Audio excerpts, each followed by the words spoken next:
Hey, what's going on, guys? Brandon here with Texas Plinking. I want to address something really quickly before we get into today's fun video. This video that you're about to see was shot mid last month in August. Now it's early September. And I shot 2 or 3 videos on this particular day. And I was wearing a t-shirt that I regret. It was a Levi's Strauss t-shirt I've had for years. Never really thought much of it. Of course, on those other videos, you guys lit me up and said that Levi's is very anti-gun. So don't, hate me for wearing it in this video. It was shot back then. But in the next video, don't want to tease it too much, but in the next video, we dispose of that shirt properly. So don't want to get lit up on that. And also, real quickly before we get into it, I want to give a big thanks to a longtime sponsor, and that is SDI, or Sonora and Desert Institute, your go-to place to get any certifications needed in the gun industry online. That could be gunsmithing, shooting sports management, many other kind of courses. Check them out. It is endless. They've even got several different funding options, so I'll be sure to put a link in the description. That is sdi.edu. Again, Sonora and Desert Institute. Very much so appreciate their longtime support on this channel. While I'm giving thanks, I want to give a big shout out to XS Sights. They make aftermarket sights for your M&Ps, Glocks, rifles, all kinds of cool stuff. Put a link in the description. Okay, I apologize. My dog is going nuts. Okay. Anyway, check them out. Link in the description. Aftermarket sights for your pistols and rifles. All that good stuff. XS Sights. Really appreciate it, as well as all my Patreons. We'll go ahead and shout you guys right here. That support goes a long ways. Without any further ado, let's get into the M1A CQB.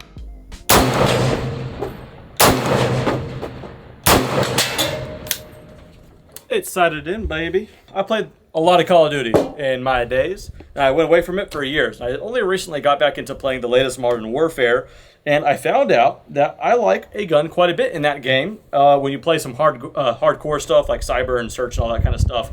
The Mk14 EBR on hardcore games I like so much because it is just a flat shooting, one-shot type gun in the game.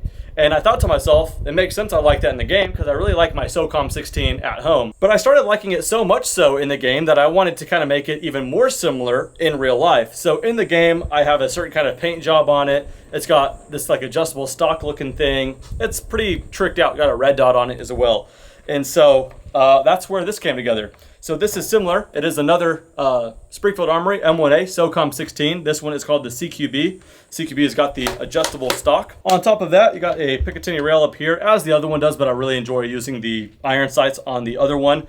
This one has an elevated stock from the factory, so it encourages, the right coatness and everything for a red dot. And so I went with this hollow sun on here. Got the exact one, but it's got the solar power and battery as well. Nice little simple red dot. Very, very nice. I also put, not that I had this in the game, but I did like it for the actual rifle in real life, of course.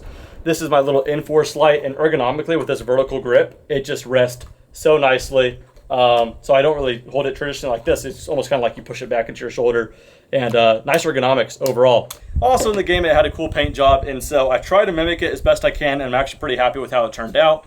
It's actually your best paint jobs always happen when you care a little bit less about it. When you try to get it too perfect, you mess it up. Maybe I'll get some close-ups later, but I did that on the vertical grip, the light, and the red dot, and the mag. I really like the way it turned out, and but I've always liked the way an M1A shoots, especially those SOCOM 16s.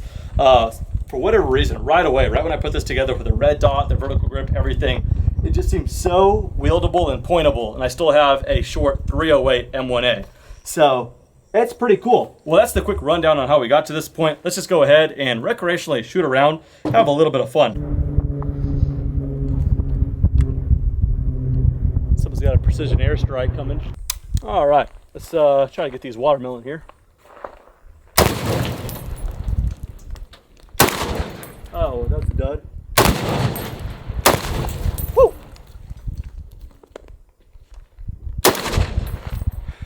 All right, tannerite and watermelon makes for some fun projectiles. Gotta test that reaction time real quick. All right, what else can we do?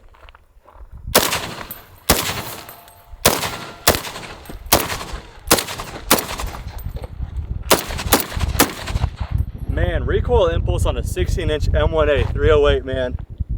Super cool. I love them. Well, it is still a 308 M1A, even though it's got a non-magnified red dot. Maybe we stretch it to a little bit of range, just a couple hundred yards, see what we could do. Oh, I see it. All right, there's 300. What the heck? Let's try 600. Just gonna hold a little high.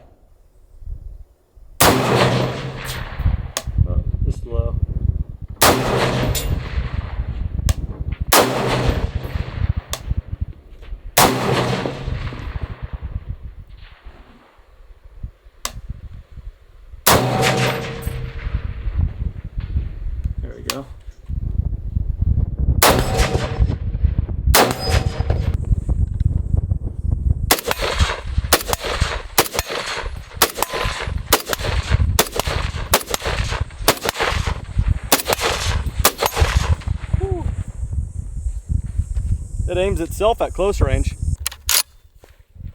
We got a little water jug here. Let's just go ahead and overkill it a little bit.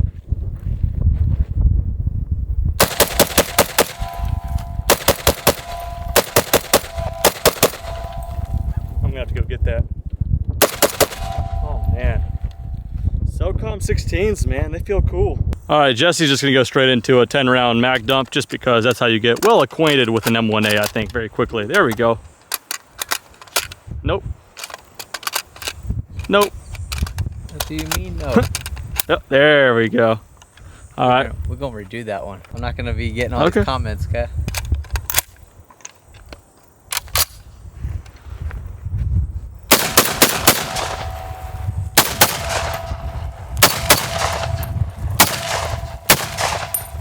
That thing is way louder and more concussive when you come up to the front of it. Holy moly. It's not too much recoil at all. Oh no, no.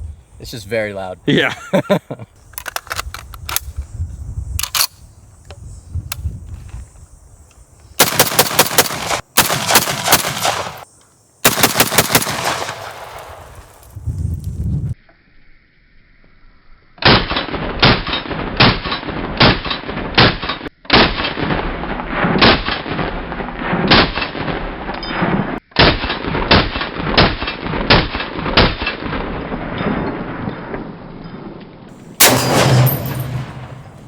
Oh, I got another. Miscounted. All right. Well, that is hot. Holy moly. This is a quick look at the Modern Warfare inspired M1A build. Really, any excuse to get a new M1A, I will take advantage of because I love the M1As. And I was missing the CQB in the lineup. So now I'm pretty well covered on the M1As. I got a 6.5 Creedmoor version. I got a couple 308s, a SOCOM 16s, fixed stocks, and now the this one with all tricked out with the light and everything and the red dot. Very flat recoil impulse, but yet a big bark. It is a 308 at the end of the day. It could stretch out if you wanted to, be better equipped for it with a real rough, red dot 0. We were able to do some at 600, but anyway, this is more so, like the name would suggest, kind of close range, yet packing the 308 power. Yeah, really liking it. I can't wait to run it through the paces a little bit more, get a little bit of that wear happening and the high contact, points of the gun. It's already happening on the grip and everything, but yeah, it just looks super freaking cool. In fact, the muzzle brake was actually kind of painted earlier, and now you see a lot of that blast coming and chipping the paint off. I don't know, it's just kind of cool. It's got this charm to it, very docile to shoot. Yeah, big bark, like I said, and overall, especially once that mag's in there, I just like the way that came together. So yeah, in short, again, M1A, SOCOM 16 CQB, 20 round mag, vertical grip. I extended the rails, I forgot to mention that. It came with these tiny little rails. I put them on the bottom here, and it takes M-lock here, so I got longer rails on both sides, enforced light, hollow sun, red dot, and that is it. And that's all she needs. But yeah, I quite like it. Let me know what you guys think. That's a quick look at my Call of Duty gun, one of my favorite Call of Duty guns, built up to be real life. So that does it. Thank you guys so much for watching, and I'll see you guys very soon. Take care.